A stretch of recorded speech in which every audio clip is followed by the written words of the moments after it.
안녕하세요. 오늘도 사연살롱을 찾아주셔서 감사합니다. 결혼 5년차 커리어 우먼이에요. 고독은 산중에 있는 게 아니라 거리에 있다고 하잖아요. 저처럼 가족이 없이 자란 사람들은 이 말에 공감할 거예요. 살면서 매 순간 가족을 그리워하며 살지는 않지만 명절이나 크리스마스 때 가족들에 둘러싸인 주변 사람들을 보며 그제야 내가 혼자라는 사실을 인지하게 되니까요. 저 역시 그랬어요. 그런데 결혼해서 말도 많고 탈도 많은 시댁 식구들과 북적이며 살다 보니 외톨이였던 시절로 다시 돌아가고 싶지 않더라고요. 그래서 난생 처음 용기라는 걸 내보기로 했어요.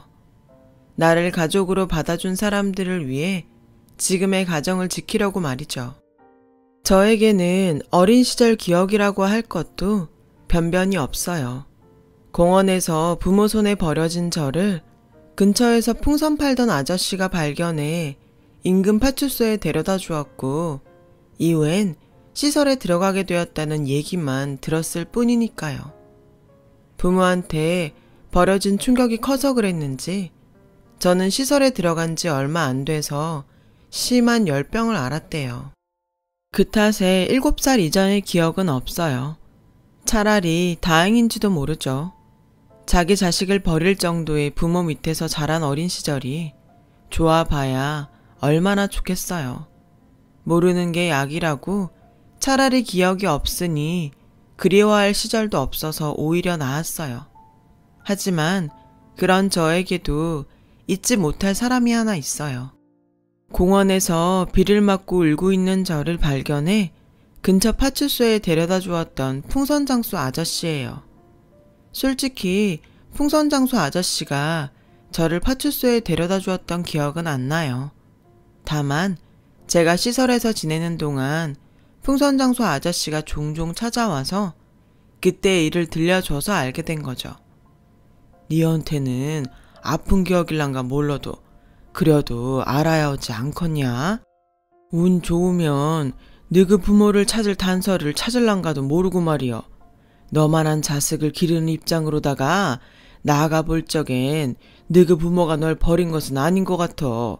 암만 너그 부모도 뭔가 사정이 있었겠지. 안 그냐? 그니께 좋게 생각하자. 모르긴 해도 너그 부모도 시방 전국 팔도를 돔시롱 너 찾느라고 눈알이 빠질 것인게. 지 새끼 잃은 부모는 말이여 먹어도 먹는 것이 아니고 살아도 사는 것이 아닌 법이다. 그니께 너도 포기하들 말고 뭐라도 자꾸 떠올려 봐야. 아저씨 말 알겠지? 투박한 말투였지만 아저씨의 말 속에는 제가 부모님을 찾길 바라는 진심이 고스란히 들어있었어요. 그리고 그 마음은 저에게도 온전히 전해졌고요. 아저씨는 종종 시설에 찾아와 저와 아이들한테 풍선을 나눠주셨어요. 길쭉한 막대 풍선을 이리저리 돌리고 조여서 푸드리며 칼을 만들어주셨죠. 그래서 아이들도 아저씨를 좋아했어요. 아저씨 팔뚝에 진하게 그려진 호랑이 문신을 보기 전까지는요. 풍선을 얻으려고 아저씨 꽁무니만 졸졸 따라다니던 아이들은 아저씨랑 눈이라도 마주칠세라 꼭꼭 숨었죠. 여전히 아저씨 옆을 지키는 건 오직 저뿐이었어요. 어른도 넘어짐시롱 크고 그란다. 이 호랭이는 나가 철없을 적에 하도 속이 미친년 꽃다발맹크로 발광을 해서 정신 좀 차리려고 그려 넣은 것이여. 처음엔 괜히만 하던 것이 살이 쪄서 그런가. 시방은 백두산 호랑이 맹크로 커불었지 뭐냐. 아가, 너도 이 호랭이가 무섭냐? 아저씨는 시험지 채점을 앞둔 아이처럼 걱정스러운 눈빛으로 저를 바라보았어요. 저는 대답 대신 호랑이 문신에 일회용 반창고를 붙여주었죠. 이러면 안 무서울 거예요. 아저씨는 한참 동안 반창고를 내려다보시다가 저를 안아주셨어요. 아저씨 어깨가 들썩이고 흐느끼는 소리가 들렸지만 저는 모른 척 했죠. 왠지 그래야 할 것 같았거든요. 그날 이후 풍선장소 아저씨는 더 이상 보육원에 오지 않았어요. 그렇게 시간이 흘렀고 9살이던 저는 중학교에 들어갈 나이가 되었어요. 그 흔한 사진 한 장 같이 찍은 게 없어서 언제부턴가 아저씨 얼굴도 기억이 가물가물 하더라고요. 기억나는 건 아저씨 팔뚝에 그려진 호랑이 문신뿐이었어요. 사춘기에 접어선 저는 보육원에서도 학교에서도 말수가 많이 줄었어요. 늘 있는 듯 없는 듯 조용히 지냈죠. 내게는 나를 지켜줄 사람이 없다는 걸 일찌감치 깨달았던 탓일 거예요. 내일 학교로 부모님 모셔와. 부모 없는 아이들에게 이 말처럼 무서운 말도 없거든요. 그러니 그런 소리를 듣기 전에 알아서 빌미를 안 만드는 게 최선이다 생각했죠. 며느리 시집살이 하는 심정으로 보고도 안 본 척, 들었어도 안 들은 척, 괜히 남의 일에 나서지 않고 몸살이며 숨죽이듯 그렇게 살았어요. 그러다 보니 별명이 투명인간이 됐고요. 주변에 누가 잘못을 했든 억울한 누명을 썼든 눈을 감고 귀를 닫고 산 탓에 저에게는 친구가 하나도 없었어요. 당연하죠. 그렇게 의리 없는 애랑은 나라도 친구하기 싫으니까요. 같이 놀 친구도 없으니 남는 시간엔 공부를 하거나 책을 읽었어요. 학교 도서관은 그런 저의 아지트였죠.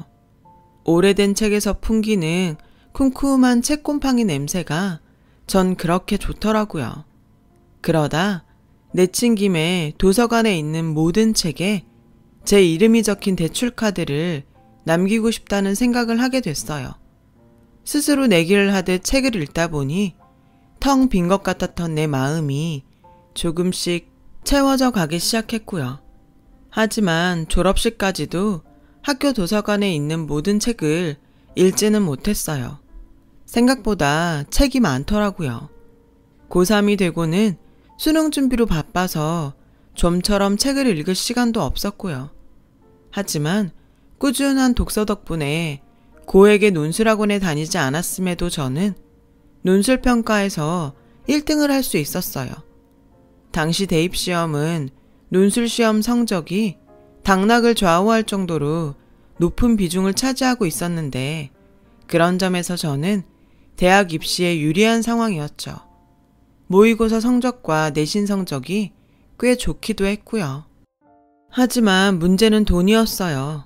고등학교를 졸업하면 시설에서 나와야 하는데 정착금으로 받은 돈으로는 월세방 보증금도 감당이 안 됐거든요. 그런 상황에 대학 진학을 꿈꾼다는 건 말도 안 되는 거였죠. 그때는 정말 내게 부모가 없다는 게 피부에 와닿더라고요. 남들은 성적이 안 돼서 못 가는 대학을 좋은 성적을 받고도 못 가게 됐으니까요. 그땐 이따위 인생 될 대로 되라는 심정이었어요. 수능 시험을 마치고 남들은 논술시험 준비를 하느라 한창 바쁜 그때에 저는 자포자기한 심정으로 지내야 했죠. 그러던 어느 날이었어요. 원장님이 급히 저를 부르시더라고요. 아무래도 퇴소 문제 때문인 것 같아서 마음의 준비를 하고 원장실을 찾아갔죠. 그런데 뜻밖의 얘기를 하시지 뭐예요. 지영아, 너 대학 갈 수 있겠다. 널 후원하겠다는 분이 나섰어. 대학도 보내주시고 네가 원한다면 유학도 보내주시겠단다. 이게 꿈이냐 생시냐? 원장님은 당사자인 저보다도 더 신이 나서 어쩔 줄 몰라 하셨어요. 그러니까 논술시험 준비나 열심히 해. 이렇게 좋은 기회를 놓칠 수는 없지 않겠니? 원장실을 나올 때까지도 실감이 안 나더라고요. 그저 어리벙벙 하기만 했어요. 어린 시절 읽었던 키다리 아저씨라는 동화 속 주인공이 된 것 같았거든요. 그래서 저는 그날부터 본격적으로 논술 시험을 준비했어요. 학교 도서관에 틀어박혀 관련 서적을 읽으며 기출 문제도 풀어보고 국어 선생님께 첨삭 지도를 부탁드렸죠. 그리고 드디어 제가 지원한 대학에서 논술 시험을 무사히 치를 수 있었고 그 대학에 최종 합격할 수 있었어요. 내게는 허락되지 않은 줄 알았던 대학 생활을 하게 된 거예요. 입학에 맞춰 시설에서 제 짐을 챙겨서 대학 기숙사로 옮겼어요. 2인 1실 방이었는데 지금까지 시설에서 아이들과 함께 생활을 해온 탓에 저로서는 불편할 것도 없었죠. 오히려 시설도 좋고 강의동과 도서관도 가까워서 편하고 좋더라고요. 게다가 후원자분 덕분에 학비에 대한 걱정도 없이 넉넉한 용돈까지 받으며 살 수 있어서 그 어느 때보다 편했고요. 대학에서 학부를 졸업하고는 미국으로 유학도 떠날 수 있었어요. 그동안 학점관리를 잘한 덕분에 저희 학교와 자매 결연을 맺은 미국 대학의 교환학생으로 가게 됐거든요. 출국을 앞둔 일주일간은 제가 자란 시설로 돌아가 보육원 아이들과 함께 시간을 보내기로 했어요. 저한테는 고향집 같은 곳이기도 했고 원장님께 물어볼 것도 있었거든요. 후원자를 만나고 싶다고? 네, 대학까지 보내주시는 것도 감사한데 유학까지 보내주신다니까 가만히 받고만 있을 수는 없어서요. 피 한 방울 안 섞인 저한테 그동안 너무도 많은 걸 지원해 주시기도 했고요. 만나 뵙고 감사 인사라도 드리고 싶어요. 그러자 원장님은 난처한 표정으로 그러시더라고요. 네 마음은 충분히 이해를 한다만 처음부터 널 후원하는 조건이 절대로 자신의 신원을 밝히지 않는 거였어. 아무래도 찾아뵙는 건 안 될 것 같구나. 아, 차라리 감사 편지를 쓰면 어떨까? 편지는 내가 직접 전해드릴 수 있거든. 그렇게 저는 후원자분께 감사 편지를 쓰게 됐고 얼마 뒤 유학길에 오르게 되었어요. 미국에 도착하고 얼마 뒤 원장님한테 편지는 잘 전했다고 연락이 왔어요. 편지를 받은 후원자분께서 제게 몸 건강히 공부 잘 마치고 돌아오라는 말을 전해달라고 하셨다더군요. 그렇게 얼굴도 모르는 분의 후원 덕분에 저는 4년간의 유학 생활을 무사히 마칠 수 있었어요. 그리고 한국에 들어와서는 곧바로 취업 전쟁에 뛰어들었죠. 미국에 있는 동안 이름 있는 기업에서 인턴 생활을 경험했던 터라 내심 합격할 자신도 있었어요. 가고 싶은 회사를 골라 총 5군데의 입사원서를 넣었는데 저는 그중 3군데에서 서류 심사에 합격해 최종 면접을 보게 되었어요. 압박 면접이 꽤 살벌하게 진행된 탓에 합격자 발표를 앞두고는 왠지 자신이 없어지더라고요. 지원자들이 다들 학벌도 좋고 스펙도 좋아서 많이 주눅이 들었거든요. 불안한 마음이 현실이 되었는지 저는 첫 회사에서 불합격 통보를 받았어요. 불안하긴 했지만 막상 떨어졌다는 문자를 받으니 겁이 나더라고요. 남은 2개 역시 불합격이면 어쩌나 걱정도 됐고요. 그런 저에게 원장님은 아직 끝난 게 아니니 실망하지 말라고 다독여 주셨지만 이러다가 다 떨어지면 어쩌나 걱정도 되고 기껏 유학까지 보내주신 후원자분께 죄송해서 미치겠더라고요. 하지만 다행히 2번째 회사와 3번째 회사 모두 합격을 했고 그 중에 더 좋은 곳으로 골라서 갈 수 있었어요. 합격 통보를 받고 나니 이제야 비로소 숨을 좀 쉴 수 있겠더라고요. 사실 겉으로 표현은 안 했지만 그동안 혼자서 끙끙 앓고 있었거든요. 취업이 인생의 전부는 아니지만 그래도 제 인생에서 큰 부분을 차지하는 것도 사실이니까요. 그렇게 저는 27 끝자락에 비로소 홀로서기를 할 수 있었어요. 그리고 첫 출근에 앞서 후원자분께 2번째 편지를 썼죠. 덕분에 좋은 환경에서 공부할 수 있었고 좋은 회사에도 취직할 수 있었다고요. 허락하신다면 이번만큼은 직접 만나서 감사 인사를 드리고 싶다고 말이죠. 하지만 이번에도 후원자분께서는 원장님을 통해 거절을 하셨어요. 사회에 첫 발을 내딛었으니 이제는 스스로 살아갈 힘을 기르라는 말씀과 함께요. 그렇게 저는 두 번째 거절을 당했고 이후에는 편지를 쓰지도 만나고 싶다고 조르지도 않았어요. 대신 감사한 마음을 가슴에 담고 언젠가 나와 같은 처지의 아이에게 도움을 주어야겠다고 다짐을 했죠. 그게 후원자분께 은혜를 갚는 일이라고 생각했거든요. 이후 회사에 첫 출근을 하게 된 저는 정말 눈코 뜰 새 없이 바쁘게 지냈어요. 모든 신입사원들이 다 그렇듯 학교에서 배운 것과는 전혀 다른 업무 형태에 매 순간 멘붕이 왔고 더불어 회사에 적응하느라 전력을 다해야 했거든요. 그렇게 3년을 보낸 저는 드디어 대리로 승진하게 되었어요. 그러던 어느 날이었죠. 원장님이 회사로 찾아오셨더라고요. 마침 점심시간대라 근처 식당에서 점심을 대접해드리는데 글쎄 뜬금없이 선을 보라고 하지 않겠어요? 선을 보라고요? 저는 아직 결혼 생각이 없는데요. 당장 결혼하려는 게 아니야. 좋은 자리라서 아까워 그러는 거지. 만나보고 싫으면 거절해도 돼. 그동안 공부도 하고 일하느라 연애도 한번 못 해봤잖니. 딱히 결혼할 마음은 없었지만 원장님이 주선하는 자리라서 마냥 거절을 할 수도 없더라고요. 그래서 내키지는 않았지만 약속 장소로 선을 보러 나갔어요.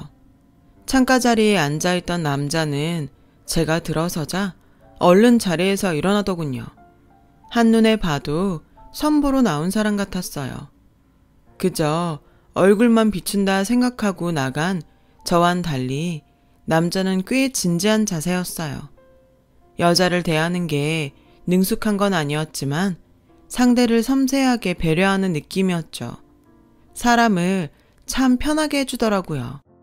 덕분에 얘기를 나누기 편했어요. 물론 원장님과 상대편 부모의 배려로 당사자 둘만 만난 자리라서 더 그랬는지 모르겠지만요. 알고 보니 저와는 대학 동문이더라고요.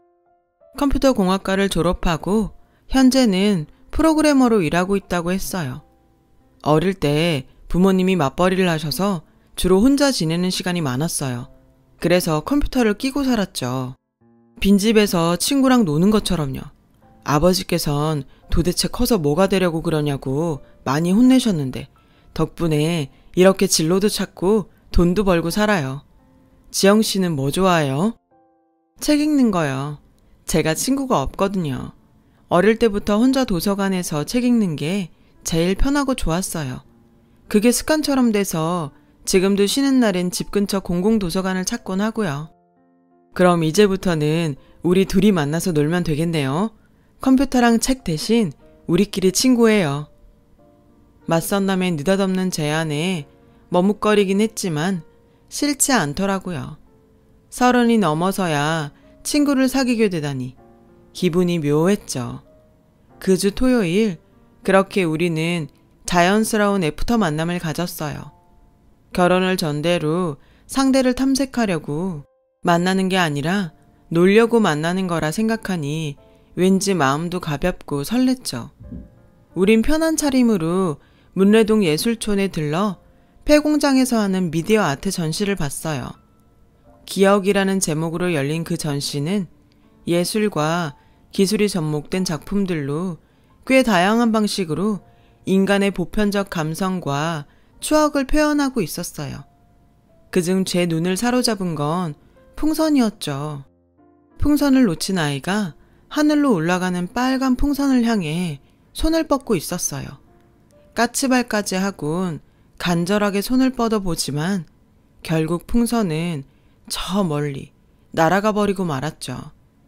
구름 위에는 아이들이 놓친 풍선들이 색색가지로 쌓여 있었어요. 그 풍선들이 하나씩 터지면서 오래전 골목길과 학교 운동장, 딱지와 인형에 대한 추억이 담긴 영상이 펼쳐졌어요. 별것 아닌 그 영상 앞에서 저는 한참을 서 있었어요. 사라진 줄 알았던 7살 이전의 기억이 부분 떠올랐거든요. 엄마, 아빠, 그리고 우리 집의 모습이요. 저는 아빠 손을 잡고 병원에 입원해 있는 엄마를 찾아가곤 했어요.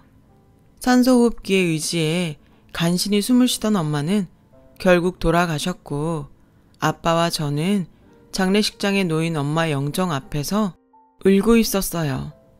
제가 아빠와 헤어진 그날은 엄마가 죽고 처음 맞는 어린이날이었죠. 술에 취해 쓰러져 있는 아빠를 흔들어 제가 놀이동산에 가자고 졸랐어요. 아빠는 그런 저를 휑한 눈으로 바라보다 제 손을 잡고 집을 나섰죠. 하지만 아빠와 제가 간 곳은 놀이동산이 아닌 한강공원이었어요. 저는 벤치에 앉아 음료수를 사러 간 아빠를 기다렸지만 아빠는 오지 않았고 갑자기 내린 비에 돗자리를 깔고 잔디밭에 앉아 놀던 가족 단위 사람들은 서둘러 자리를 떠나버렸죠. 유일하게 남은 건 저와 풍선장소 아저씨 둘 뿐이었어요. 제게 손을 내밀던 풍선장소 아저씨의 커다란 손이 제 마지막 기억이에요.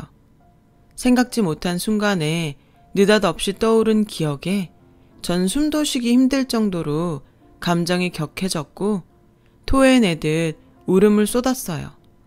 순간 관람객들의 시선이 제게 쏟아졌고 맞선남은 겉옷을 벗어 제 얼굴을 감싸곤 가만히 안아주더군요. 저는 그렇게 안긴 채 한참을 울었어요. 그날 맞선남의 차를 타고 저희 집까지 오는 내내 그는 제게 아무것도 묻지 않았어요. 먼저 입을 연 건 저였죠. 아까는 미안했어요. 갑자기 어린 시절 기억이 떠오르는 바람에 감정이 격해졌나 봐요. 저 때문에 많이 곤란했죠. 아니요. 오히려 다행이라고 생각했어요. 저라도 옆에 있어서. 그 순간 맞선남의 그 말이 그 어떤 위로보다 따뜻하게 느껴졌어요. 처음으로 나 아닌 누군가에게 기대고 싶다는 생각을 하게 되었죠. 그래서 가슴에 꽁꽁 싸매고 있던 제 과거와 지금까지 살아온 얘기들을 모두 털어놓았어요. 이런 나여도 괜찮냐는 시기이기도 했지만 사실은 이런 나를 좀 품어달라는 간절한 부탁이기도 했죠. 그날 헤어진 이후 며칠간 맞선남에게선 연락이 오지 않았어요. 수요일쯤 되자 후회가 되더라고요. 내가 분위기에 휩쓸려 괜한 짓을 해서 웃음꼴이 됐다고 자책도 했고요. 그런데 다음날 퇴근을 하는데 회사 앞에 맞선남이 서 있더라고요. 그를 보자 창피하기도 하고 야속한 마음도 들어서 냉랭하게 대했어요. 그랬더니 그 사람이 그러는 거예요. 나 아무래도 결혼하게 될 것 같아요. 그 얘기하려고 왔어요. 그 말에 순간 열이 확 올랐지만 어차피 이렇게 된 거 쪽팔리게 끝내지 말자는 생각에 아무렇지 않은 척 말했죠. 그래요? 잘 됐네요. 근데 축하한다는 말까지는 못하겠어요. 그럼 안녕히 가세요. 싸늘하게 말하고는 막 돌아서려는데 맞선남이 제 손목을 잡더라고요. 누구랑 결혼할 건지 안 물어봐요? 아, 이러면 좀 곤란한데. 나 지금 그쪽한테 프로포즈하고 있거든요. 지영씨, 나랑 결혼해요. 그 순간 헛웃음이 났어요. 어설픈 이 남자의 프로포즈도 웃겼고 이 정도 반전도 감당할 여유가 없는 저의 가난한 마음이 가여워서였죠. 그럼에도 불구하고 안심이 되더라고요. 그 남자를 째려보다가 못 이기는 척 프로포즈는 마음에 안 들지만 좋아요. 우리 결혼해요. 승낙을 해버렸어요. 만난 지 딱 3번 만의 일이었죠. 우리는 사귀기도 전에 결혼을 결정하곤 그제야 연애를 시작했어요. 순서는 뒤바뀌었지만 연애를 하는 동안 내 결정이 틀리지 않았다는 확신은 점점 강해졌죠. 그런데 얘랑의 집을 방문하고는 솔직히 그 마음이 살짝 흔들리긴 했어요. 자식은 부모의 거울이라는데 아버님이 얘랑과는 달라도 너무 달랐거든요. 김치 사업을 하신다는 아버님은 딱 봐도 사장님 포스였어요. 문제는 회사에서만 그러시는 게 아니라 집에서도 군림하려 드신다는 거였죠. 얘랑의 집은 아버님 왕국 수준이었어요. 아버님의 말에 따라 예랑과 어머님은 일사불란하게 움직였고 아버님 밑에서 일하는 남편의 외삼촌도 마찬가지였죠. 아버님 말 한마디에 온 집안 식구들이 벌벌 떨 정도였어요. 아버님 눈 밖에 나는 순간 끝인 거였죠. 우리 결혼에 대한 결정 역시 온전히 아버님의 허락에 달려 있었고요. 그래, 결혼하면 일은 어떡할 거냐? 계속 할 거냐? 아니면 살림을 할 거냐? 그러자 어머님이 끼어드셨어요. 여자가 결혼을 했으면 살림을 해야지. 30이면 서둘러 애를 낳아도 남들보다 처지는데 일은 무슨? 그 순간 아버님이 버럭 소리치셨어요. 어디서 감히 끼어들어? 내가 지금 당신 헛소리 듣겠다고 이러는 거야? 어디서 건방지게. 잔말 말고 입 다물고 가서 상이나 차려. 아가, 네가 직접 대답해봐라. 일은 어떻게 할 거냐? 순식간에 살벌해진 분위기 속에서 예랑과 어머님은 제 입만 쳐다봤어요. 제 대답에 따라 이 결혼이 성사되느냐 마느냐가 걸려 있었으니까요. 사실 저는 일을 계속하고 싶었어요. 하지만 가부장적인 아버님 성격상 제가 일을 택하면 싫어하실 게 뻔했죠. 그렇다고 어렵게 들어간 회사를 포기하기도 그렇고 정말 그 짧은 순간에 많은 생각이 들더라고요. 저는 일을 계속하고 싶습니다. 지금까지 남의 도움으로 살았어요. 이제야 제 손으로 밥벌이를 하고 살게 되었는데 또다시 남편 그늘에서 남편 도움으로 살고 싶지는 않아요. 그러기에는 그동안 들인 시간과 노력이 너무 아깝기도 하고요. 제 대답이 마음에 안 드실지는 모르지만 그렇다고 거짓말을 할 수는 없어요. 죄송합니다. 제 대답에 아버님은 입을 꾹 다문 채 저를 노려보셨어요. 그리고는 일순간 환하게 웃으며 그러셨죠. 합격! 당연히 이를 택해야지. 그동안 들인 돈이 얼마냐? 얘기 들어보니 유학도 갔다 왔다는데 돈이 한두 푼 들었겠냐? 그리고 여자건 남자건 능력이 되면 누구나 사회의 일꾼으로 제 몫을 다 하고 살아야지. 암 그렇고 말고 네 대답이 내 마음에 쏙 든다. 당장 결혼해. 시원하게 결제 서류에 도장을 받은 기분이었어요. 하지만 어머님은 못마땅한 눈치였어요. 그렇다고 아버님 앞에서 싫은 내색도 못 하시더라고요. 그날 아버님의 결혼 결정으로 우리는 바로 준비에 들어갔어요. 선본 지 반년도 안 된 시점이었죠. 하루는 어머님이 저를 집으로 불러 예단과 혼수 목록을 주시더군요. 다른 집들 같으면 친정 엄마가 보시고 준비를 해주시겠지만 그럴 엄마가 없는 저는 난감하기만 했어요. 게다가 목록에 적힌 물품들이 제가 준비할 수 있는 수준의 것이 아니라서 막막하기도 했고요. 이런 일에 예랑을 끌어들이는 것도 미안해서 혼자 끙끙 앓고 있는데 며칠 뒤 아버님께서 집으로 호출을 하시더라고요. 나는 그 전통혼례가 마음에 들더구나. 결혼식장에서 공산품 찍어내듯이 하는 결혼식보다는 확실히 그쪽이 나아. 괜히 평소에 얼굴 한번 안 보고 사는 사돈의 팔촌까지 줄줄이 불러서 축의금 장사하는 것보다 조촐하게 식구들끼리 혼례도 올리고 구경꾼들한테 밥 한 끼 대접하는 게 좋지 않겠냐 이거지. 어차피 식장에 들어갈 때 손잡아줄 아빠도 없고 부를 친구나 친척도 없는 저로서는 구미가 당기는 제안이었어요. 하지만 어머님 생각은 달랐죠. 아버님한테 혼날까봐 대놓고 말은 안 하셨지만 조용히 꿍시렁대셨거든요. 그간 뿌린 축의금이 얼만데 그걸 포기해? 아휴 속 터져. 그러자 아버님이 한 소리 하셨죠. 다 들린다. 속갯말은 속으로만 해. 저는 어머님 눈치가 보여서 바로 대답을 할 수 없었어요. 그러자 보다 못한 예랑이 끼어들었죠. 결혼식은 저희 둘이 상의를 해볼게요. 그보다 혼수랑 예단은 꼭 해야 하나요? 가능하면 생략하고 까지 말하는데 아버님이 예랑의 말을 뚝 끊으셨어요. 내 얘기도 안 끝났는데 어디서 건방지게 끼어들어? 입 안 다물어? 아가, 그 예단이랑 혼수 말이다. 난 그런 거 필요 없다. 하지 마라. 부모가 딸 자식 맞아들이면서 그런 거 받는 건 말도 안 되는 짓이고 네가 그런 거 바리바리 싸들고 올 정도로 내 아들이 대단한 놈도 아니다. 따지고 보면 이 결혼은 네가 믿지는 장사나 진배 없으니까 네 몸만 오는 걸로 얘기 끝내자. 그럼 이상?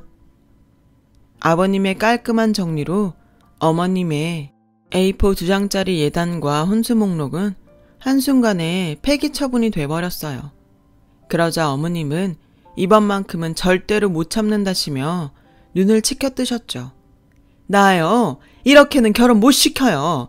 남들은 며느리 드릴 때 명품 백도 받고 모피코트도 받는다는데 내가 뭐가 부족해서 빈손으로 며느리를 드려요. 나 25에 제 취자리로 들어와서 이날 이때까지 재훈이 4배 아파 낳은 자식처럼 키우면서 당신한테 뭐 하나 바란 적 없어요. 하지만 이번만큼은 안 되겠네요. 나도 남들처럼 시어머니 대접 톡톡히 받고 며느리 드릴 거예요. 그러니까 당신도 아무 말 마세요. 이 여편네가 실성을 했나? 어디서 눈을 치켜뜨고 바라기야. 그리고 자식 키운 대접을 받으려거든 재훈이 저놈한테 받을 일이지 왜 엄한 며느리한테 받겠다고 난리야. 한 번만 더 그딴 소리 해봐. 짐 싸서 친정으로 보내버릴 테니까. 이놈의 막장 드라마만 주구장창 보더니 어디서 막장 시어미 노릇이야. 분명히 말했으니까 앞으로 이 얘긴 끝. 결국 어머님은 아버님의 기세에 눌려 더 이상 아무 말도 하지 못하셨어요. 그 후로도 분가 문제도 아버님의 일방적인 결정에 따라 정해졌죠. 그런데 시간이 지날수록 진정한 승자는 아버님이 아닌 저일지 모른다는 생각이 들더라고요. 전통혼례도 따지고 보면 고아인 저에겐 치부를 드러내지 않는 결혼식이었고 예단이며 혼수 문제도 어쨌든 저한테는 최상의 결과였으니까요. 게다가 아버님의 독단에 따라 결정된 분가 문제도 저한테는 땡큐였고요. 그제야 알겠더라고요. 지금까지 아버님은 아버님의 방식대로 제 처지를 고려해 주셨다는 걸요. 과정은 과격했지만 저를 아껴주시는 아버님의 마음은 온전히 제게 닿았어요. 물론 어머님의 분노도 동반됐지만요. 아버님 뜻에 따라 전통 혼례를 올리고 제 직장 근처에 신혼집도 차렸어요. 신혼 초반엔 툭하면 찾아와 잔소리를 하시던 시어머니도 아버님의 불호령이 떨어진 뒤 발길을 끊으셔서 우리 부부는 둘만의 오붓한 신혼을 즐길 수 있었죠. 그렇게 결혼하고 1년쯤 되었을 무렵 청천벽력 같은 소식이 들렸어요. 아버님이 뇌경색으로 쓰러지셔서 반신불수가 되신 거예요. 거기에 언어장애까지 생겨서 말씀도 제대로 하지 못하게 되셨죠. 그 당당하고 호탕하시던 아버님은 이전과는 전혀 다른 모습으로 변하셨고 그동안 아버님한테 눌려 살던 어머님은 뒤늦게 제 세상을 찾으셨어요. 아버님을 대신해 회사를 운영하신다고 살림도 팽개치시고 출근을 하셨고 주말에는 친구분들과 골프를 치러 다니시느라 집을 비우셨죠. 아버님의 병수발은 평일엔 간병인의 도움을 받았고 주말에는 남편과 제가 도맡아야 했어요. 저를 통해 아버님 소식을 들은 원장님은 한 걸음에 달려오셨어요. 아휴, 강 사장님, 이게 무슨 일입니까? 어쩌다 이런 모습이 되셨어요? 원장님은 아버님 손을 잡고 울먹였어요. 그러자 아버님도 눈물을 흘리시며 뭔가 말씀하시라고 하시더군요. 하지만 마음처럼 말이 나오지 않았고 답답한 마음에 멀쩡한 왼주먹만 움켜쥐실 뿐이었죠. 그 손을 보자 불현듯 종이에 쓰시면 되겠다는 생각이 들어 아버님 왼손에 펜을 들려드리고 메모지를 대드렸어요. 메모지에는 삐뚤거리는 글씨로 이렇게 적혀 있었죠. 나에 대해 아무 말도 하지 말아주세요. 원장님은 몇 번이나 알겠다고 약속을 하시고는 돌아가셨어요. 긴 병에 효자 없다고 아버님의 병수발이 1년 넘게 이어지자 저도 남편도 조금씩 지쳐갔어요. 주말 이틀을 꼬박 아버님을 간병하고 돌아와 쉬는 날도 없이 직장 생활까지 병행을 해야 했으니까요. 그러는 와중에도 어머님은 아버님 병수발은 나몰라라 하셨어요. 늘 회사 일로 바쁘시다며 아침 일찍 나가서 밤 늦게야 들어오셨죠. 간병인 아주머니 말에 따르면 종종 외박을 하는 것 같다고도 했고요. 저는 이렇게는 안 되겠다 싶어서 회사에 반차를 내고 아버님 회사로 어머님을 만나러 갔어요. 아버님이 계시는 집에서는 말하기는 곤란했으니까요. 그런데 어머님이 안 계시더라고요. 출발 전에 어머님께 전화했을 때 어머님이 회사라고 하셨거든요. 주문량이 많아서 자리를 뜰 수 없다고요. 하지만 제가 둘러본 김치 공장은 전체 라인의 절반 이상이 멈춰 있었고 직원도 너댓 명밖에는 없었어요. 그래서 공장장님께 공장 상황을 물었죠. 큰 사장님 쓰러지시고 사모님이랑 사모님 남동생이 다 말아 드셨어요. 매출이 좋은데도 직원들 월급도 밀리고 대금 결제도 안 해주니까 어쩌겠어요. 직원도 다 나가고 배추 대주던 농가도 다 떨어져 나가고 꼴랑 요 사람들만 남아서 쇼핑몰 주문만 받고 있는데 그나마도 얼마 못 갈 거예요. 큰 사장님 계실 땐 비싸도 고춧가루며 마늘 생강까지 다 국산으로 했는데 원가 아낀다고 사모님이 중국산으로 돌려버린 탓에 단골 다 떨어졌거든요. 벌써 몇 달째 회사에도 잘 안 나와요. 충격 그 자체였어요. 공장 상황이 이런데도 어머님은 그동안 명품백에 구두, 심지어 차까지 바꾸고 온갖 사치를 다 부리셨거든요. 툭하면 사업하려면 가꿔야 한다고 말씀하시길래 그런가 보다 했는데 완전히 뒤통수를 맞은 거죠. 평소 성격대로라면 남이야 어떻게 되든 손 놓고 뒤로 물러서서 있을 저였지만 남편과 아버님을 생각하니 도저히 그냥은 못 있겠더라고요. 그래서 난생 처음 남의 일에 참견을 하기로 했어요. 일단 남편한테 김치공장 상황을 전하고 어머님한테는 아무 내색도 안 한 채 업체에 연락해 어머님의 뒷조사를 의뢰했어요. 그 주 주말에 저 혼자 시댁에 찾아가 아버님 간병을 하는데 생각지 못한 문제가 생겼지 뭐예요. 일요일이라 아버님 목욕을 시켜드려야 하는데 남편이 김치공장 일로 못 와서 제가 직접 아버님을 씻겨드려야 하는 상황이 된 거예요. 이런 일은 처음이라 난감하더라고요. 그건 아버님도 마찬가지셨죠. 아버님은 한사코 안 씻겠다고 하셨지만 밤에 진땀을 많이 흘리셔서 그럴 수가 없는 상황이었어요. 결국 물수건으로 중요 부위를 제외한 다른 곳만 제가 닦아드리는 걸로 협의를 하고 아버님 상의를 벗겨드렸어요. 그런데 아버님 오른팔에 낯익은 문신이 있지 뭐예요? 풍선장소 아저씨의 호랑이 문신이요. 문신을 보고 놀라자 아버님은 서둘러 왼손으로 문신을 가리셨어요. 그리곤 당황하신 듯 웅얼거리셨죠. 잘 알아들을 수는 없었지만 분명 시방, 거시기라고 하신 것 같았어요. 저는 그 길로 원장님께 전화를 걸어 혹시 아버님이 풍선장소 아저씨냐고 물었어요. 원장님은 어떻게 알았냐고 오히려 되물으시더군요. 그리고는 다 알려진 마당에 뭘 더 감추겠냐면서 그동안 저를 후원해준 분이 아버님이라고 했어요.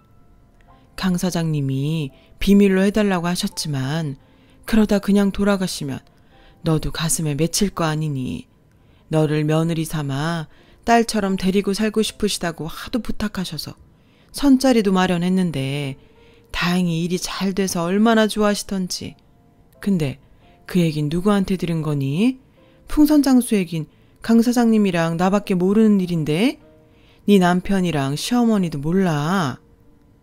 그 말을 듣자 가슴 깊은 곳에서부터 뜨거운 무언가가 번져 올랐어요. 그 길로 아버님 방으로 달려가 아버님을 끌어안고 엉엉 울었죠. 왜 진작 말 안 했어요? 내가 그동안 아저씨를 얼마나 그리워했는지 알아요? 그렇게 기다려도 안 와서 아저씨도 날 버린 줄 알고 무서웠다고요. 나 몰래 후원해 줄 게 아니라 차라리 나 보러 와주지 그랬어요. 난 그거면 됐는데, 그걸로 충분했는데. 미안해요, 아저씨. 내가 아저씨를 알아보지 못해서 정말 미안해요. 아버님은 불편한 몸으로 제 머리를 쓰다듬어 주시며 눈물을 흘리셨어요. 오래전 저를 안아주시던 아저씨의 따뜻한 품 그대로였어요. 그리고 며칠 뒤 업체에서 연락이 왔어요. 어머님이 그동안 아버님 명의로 된 땅이며 은행 잔고, 회사 수입을 열심히도 친정으로 빼돌리고 있었더라고요. 게다가 현재 운전기사랑 딴 살림까지 차리고 계셨고요. 남편과 함께 변호사를 찾아가 소송을 의뢰하고 공장장님을 만나 공장을 어떻게 정리해야 할지 상의했어요. 공장장님은 저희가 공장을 운영할 생각이 없다면 자신이 한번 해보겠다고 하시더라고요. 당장 공장을 인수할 돈은 없으니 대신 공장 임대료로 매달 월세를 내겠다고요. 저희로서는 그게 최선인 것 같아서 그렇게 하기로 했어요. 그리고 얼마 뒤 어머님이 소장을 들고 저희 집으로 찾아오셨더라고요. 내언남이랑 사는 오피스텔로 소장이 전달된 모양이었어요. 어머님은 다짜고짜 제 머리채를 잡으며 고래고래 소리를 치셨어요. 하다하다? 시애미를 법정에 세워? 어디서 이런 게 들어와선 사람을 엿먹이고 지랄이야. 부모 없이 자란 고학년 주제에 감히 네가 나한테 이러고도 무사할 것 같아? 너 뒤봐주시던 시아버지도 뒷방 늙은이 된 마당에 누가 네 편 들어준다고 까불어. 저는 어머님 머리채를 잡으며 말했어요. 왜? 내 편이 없을까봐 걱정이세요?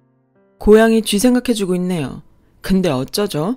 난 남편도 있고 시아버지도 있고 이젠 법도 내 편일 텐데 어머님한테 누가 있을까요? 어머님 내연남? 돈 몇 푼 쥐어주니까 어머님이 아버님 재산 빼돌린 거 녹취까지 해주던데 그런 남자가 퍽이나 당신 편 들어주겠다? 그러게 어지간히 해 드셨어야지. 적어도 아픈 남편 버려두고 딴 살림은 차리지 말았어야지. 인간 말종 같은 짓 혼자 다 해놓고 인간 대접 받길 원했어요? 어림없으니까 꿈도 꾸지 마세요. 내가 당신 지옥불에 던져줄 테니까.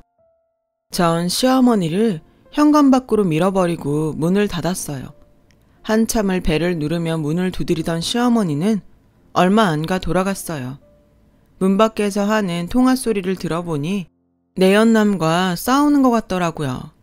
그러게 믿을 사람을 믿었어야죠. 돈으로 맺어진 남녀 관계는 결국 돈으로 끝난다는 걸 어머님이 너무 늦게 한 거죠. 결국 얼마 뒤 어머님은 구속이 되었고 어머님이 친정으로 빼돌린 재산과 그 가족들이 착복한 돈은 바로 돌려받았어요. 하지만 이미 많은 돈을 써버린 탓에 받은 돈은 재산 중 일부에 불과했죠. 그래서 돌려받지 못한 돈은 소송을 통해 분할 상환 받기로 했어요. 물론 그 돈을 다 받지는 못하겠지만 어머님과 그 가족들한테 평생 고통을 주기 위해서 그렇게 했어요. 그리고 저희 부부는 본가로 들어왔어요. 아버님 곁에서 사는 게 간병을 하기도 편하고 무엇보다 마음이 편해서요. 그리고 긴 병에 지치지 않도록 따로 주말 간병인도 두었어요. 우리 부부가 지치지 않아야 아버님도 오래 모실 수 있을 것 같아서요. 아버님이 메모로 지시한 사항이기도 했고요. 간병인 하나 더! 이렇게요. 만나게 될 인연은 언제고 다시 만나게 된다는 말처럼 풍선장소 아저씨와 저는 이제 시아버지와 며느리로 살고 있어요. 아저씨가 오랜 시간 동안 제 뒤에서 저를 지켜주신 것처럼 이제는 제가 아저씨를 지켜드리려고 해요. 지금까지 저의 긴 사연 들어주셔서 감사드려요. 여러분, 사연 댓글에 응원과 현명한 조언 부탁드려요. 좋아요와 구독은 저에게 큰 힘이 됩니다. 오늘도 좋은 일 가득하세요.